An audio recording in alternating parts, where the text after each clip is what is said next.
여야 원내대표와 회동할 뜻이 있다는 윤석열 대통령 제안에 대해 더불어민주당 박광원 원내대표는 야당 대표를 먼저 만나는 게 순리라며 거듭 거절 의사를 밝혔습니다. 기시다 후미오 일본 총리 방한을 앞두고 윤 대통령 외교 행보를 둘러싼 여야의 공방도 격하게 이어지고 있습니다. 국회 연결합니다. 조성호 기자. 네, 국회입니다.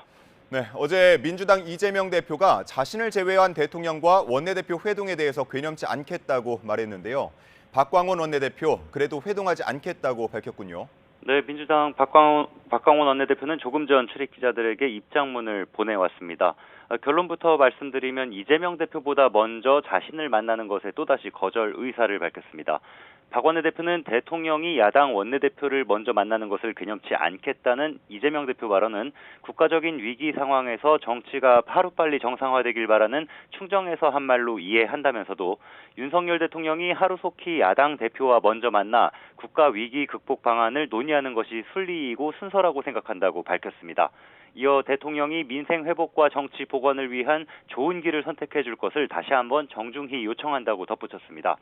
박 원내대표는 앞서 지난 2일 자신을 예방한 이진복 정무수석이 여야 원내대표단을 만날 의향이 있다는 대통령 뜻을 전했을 때도 이 대표 먼저 만나야 한다며 거절했습니다.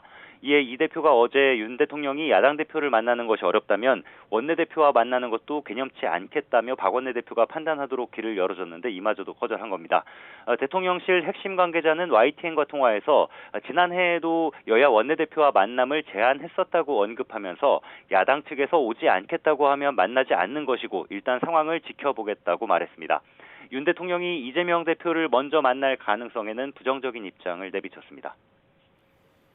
네, 기시다 일본 총리 방한을 앞두고 있는데요. 여야의 공방도 계속되고 있죠. 네, 국민의힘은 기시다 총리 방한이 안정적이고 발전적인 관계 형성을 위한 계기가 되기를 기대한다고 밝혔습니다. 유상범 수석 대변인은 논평에서 애초 6월에서 7월로 예상됐던 답방 일정이 앞당겨진 것은 양국 셔틀 외교 복원 필요성이 시급하고 중요하다는 방증일 거라며 이같이 말했는데요.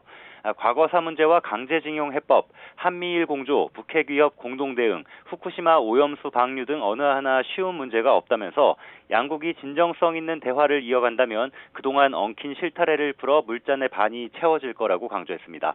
민주당은 한일 회담에서 독도 영유권 문제를 의제로 다뤄야 한다는 목소리도 나오고 있습니다.